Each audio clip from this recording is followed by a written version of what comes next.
Hello friends, स्वागत आप सभी का। मैं उमाकांत आनंद आज फिर आप सभी फ्रेंड्स के लिए एक बहुत ही इंपॉर्टेंट लेक्चर के साथ।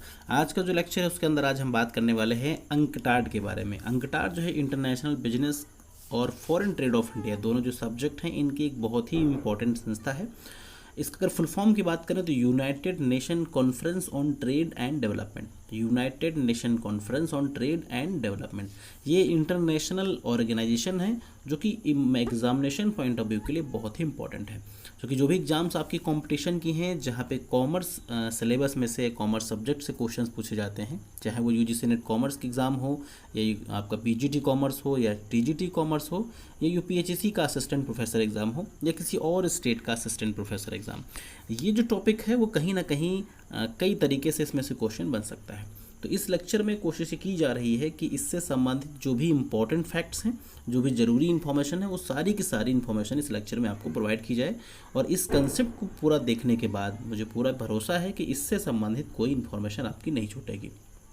और एक इम्पॉर्टेंट चीज़, इस लेक्चर के लास्ट में हम आपको जो इंटरनेशनल ऑर्गेनाइजेशन है उनसे जुड़ी हुई कुछ और भी महत्वपूर्ण फैक्ट्स जो हैं वो दिए जाएंगे, ताकि इसी के साथ आपकी बाकी संस्थाओं जैसे कि डब्ल्यूटीओ हो गया, वर्ल्ड बैंक हो गया आपका, इसके अलावा जो गैट हो गया, इन सबसे संबंधित जो फैक्ट्स हैं वो भी आपको याद हो सके। चलिए तो स्टार्ट करते हैं। अगर हम लोग अंकटाड की बात करें तो इसका जो हेड ऑफिस है आपका वो बेसिकली जिनेवा स्विट्जरलैंड के अंदर है। यानी इसका जो हेड क्वार्टर है आपका वो जिनेवा स्विट्जरलैंड के अंदर है। ये जो इस्टेब्लिश हुआ था वो 1946 के अंदर इस्टेब्लिश हुआ था। ये क्वेश्चन मैचिंग में पूछा गया है कई बार, सामने अंकटाड लिखा होगा और एक साल दिया होगा जहाँ से मैच कराना। तो 1964 के अंदर अंकटाड का इस्टेब्लिशमेंट हुआ। हेड क्वार्टर जिनेवा स्विट्जरलैंड के अंदर है और ये परमानेंट ऑर्गन है यूएन का। यानी जो यूनाइटेड नेशन है आपका, उसका ये परमानेंट बॉडी है, उसका परमानेंट ऑर्गन है। और इसका जो इस्टेब्लिशमेंट है वो एक जनरल असेंबली के तहत इसका इस्टेब्लिशमेंट हुआ था। यानी कि ये परमानेंट ऑर्गन है यूएन का, मीन्स यूनाइटेड नेशन का, और ये क्या है, एक जनरल असेंबली में इसका बेसिकली गठन किया गया था। इसके अतिरिक्त अगर हम बात करें, इसका जो पर्पज़ है आपका, जो आपका अंकटाड है, इसका पर्पज़ क्या है, promotion of trade and development in developing nation. जो डेवलपिंग नेशन है उन डेवलपिंग नेशंस के अंदर ट्रेड और डेवलपमेंट को प्रमोट करना, यानी कि वहाँ पे बिजनेस को प्रमोट करना, उन देशों का जो डेवलपमेंट है उसे प्रमोट करना। तो इसके लिए बेसिकली अंकटाड ऑर्गेनाइजेशन या इंटरनेशनल ऑर्गेनाइजेशन को सेटअप किया गया। इससे संबंधित कुछ और फैक्ट्स हैं, कुछ इसके ऑब्जेक्टिव्स देख लेंगे आप। तो इसका जो पहला ऑब्जेक्टिव है, reduce the gap between developed and developing countries. देखिए, डेवलपिंग और डेवलप कंट्रीज़ के बीच का जो गैप है, जो उसमें बीच के अंदर जो डिफरेंस है, उस डिफरेंस को कम करना है। दैट मीन्स कि डेवलपिंग से कन्वर्ट करके आपको डेवलप्ड की ओर ले जाना, ये बेसिकली ऑब्जेक्टिव है अंकटाड का। नेक्स्ट है accelerate the growth of under developing countries. जो अंडर डेवलपिंग कंट्रीज़ हैं उनके ग्रोथ रेट को क्या करना, इम्प्रूव करना, एक्सेलरेट करना। नेक्स्ट अगर हम लोग देखें कुछ इसके फंक्शंस की बात करें तो बहुत ही अहम फंक्शन है। पहला इसका फंक्शन है to promote international trade between developed and under developed countries for the growth of their economic development. देखिए, इस बात को ध्यान से समझिएगा। डेवलप्ड कंट्री और अनडेवलप्ड कंट्रीज़ के बीच में जब बिजनेस होगा तो उससे क्या होगा, इकोनॉमिक डेवलपमेंट होगा दोनों कंट्रीज़ का। किस तरीके से डेवलपमेंट होगा, देखिए, जो अंडर डेवलप्ड कंट्रीज़ है उसे क्या चाहिए, उससे एक वर्तमान समय में एक एम्प्लॉयमेंट की अपॉर्चुनिटीज़ के लिए उसे कुछ ऑप्शन चाहिए। और जो डेवलप्ड कंट्रीज़ हैं उन्हें क्या चाहिए, उन्हें भी कुछ रिसोर्सेज चाहिए काम करवाने के लिए, लोगों की आवश्यकता है। दैट मीन्स कि जब हम एक दूसरे देश के साथ बिजनेस करेंगे तो उससे क्या होगा कि दोनों देशों का इकोनॉमिक डेवलपमेंट होगा। क्योंकि एक डेवलप्ड कंट्रीज़ अंडर डेवलप्ड वाले को भी कई चीज़ें दे सकती है और एक under developed countries developed countries को भी कई चीज़ें प्रोवाइड कर सकती है। नेक्स्ट देखिए, formulate the policies and principal on international trade. यानी इंटरनेशनल ट्रेड से संबंधित बहुत सारी पॉलिसीज़ बनाना और बहुत सारे मतलब रूल्स एंड रेगुलेशन सेट करना, ताकि जो भी इश्यूज़ आ रहे हैं आपके, उन सारे इश्यूज़ को सॉर्ट आउट किया जा सके।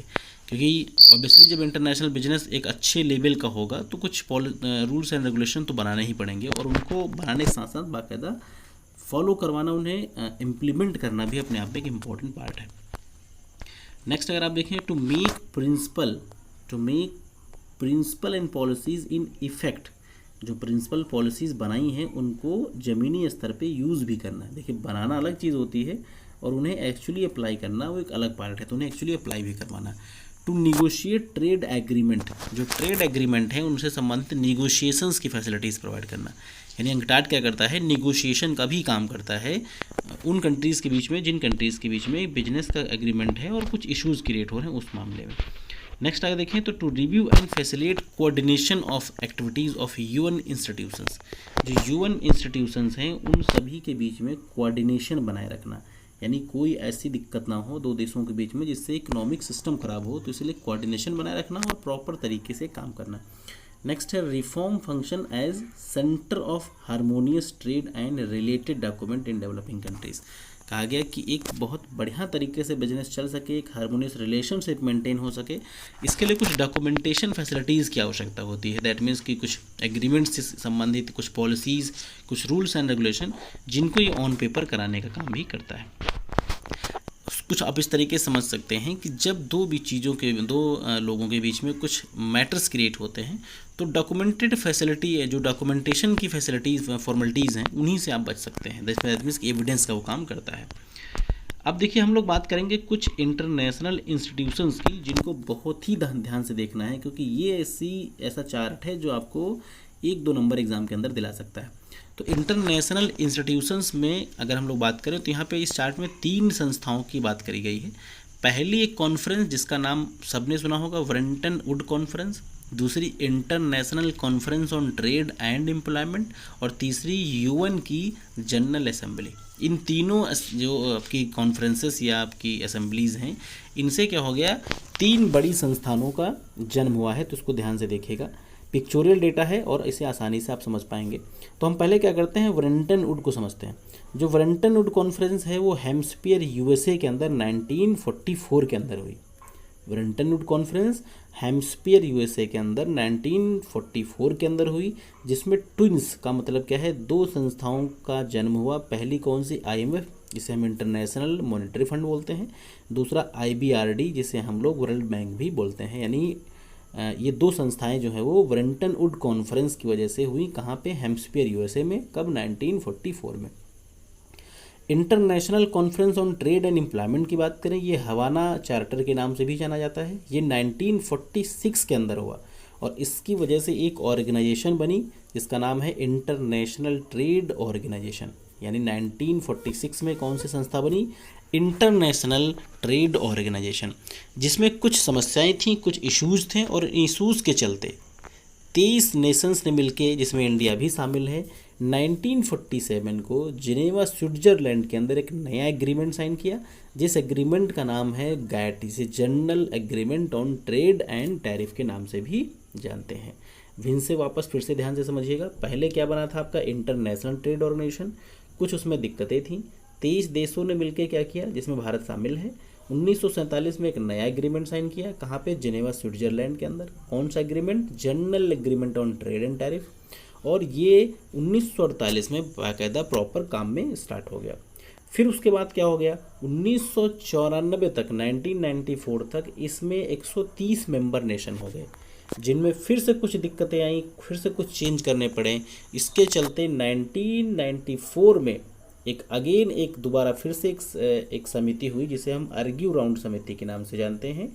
मोरक्को के अंदर ये हुई और इसमें गैट को रिप्लेस कर दिया गया और गैट की जगह पे एक नई संस्था का जन्म हुआ जिसे आज भी आप जानते हैं वर्ल्ड ट्रेड ऑर्गेनाइजेशन।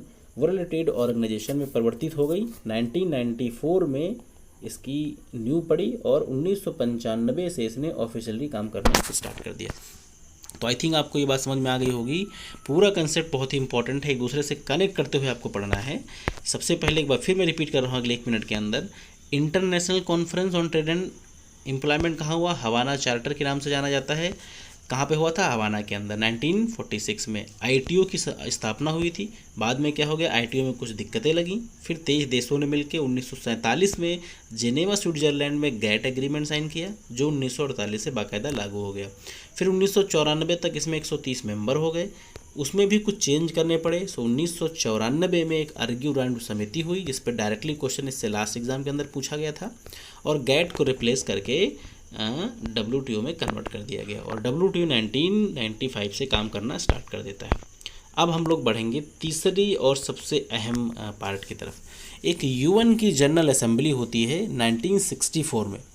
एक UN की मतलब यूनाइटेड नेशन की एक असेंबली होती है 64 के अंदर जिनेवा स्विट्ज़रलैंड में, जिसके अंतर्गत अंकटाड यानी कि United nation conference on trade and development यानी कि एक अंकटाड संस्था का जन्म हुआ और जिसने जो आपके डेवलपिंग कंट्रीज़ हैं उनको डेवलप करने के लिए बहुत ही महत्वपूर्ण योगदान अभी भी इन संस्था प्ले कर रही है। तो ये जो आज का मेरा लेक्चर था आप के लिए हेल्पफुल रहा होगा। कई ऐसी इंपॉर्टेंट चीज़ें थी इसमें जो आपके लिए काफ़ी इंपॉर्टेंट है और पूरे लेक्चर को अगर आपने ध्यान से देखा होगा तो मेक श्योर एग्ज़ाम से संबंधित जो भी इससे जुड़े हुए फैक्ट्स हैं उनका सही आंसर आप आसानी से कर पाएंगे। अगर आपको कोई डाउट हो, कोई क्वेश्चन हो तो आप कमेंट सेक्शन में पूछेंगे और उसका आपको प्रॉपर जवाब टाइम से दिया जाएगा। So thanks for watching this lecture. Have a nice day.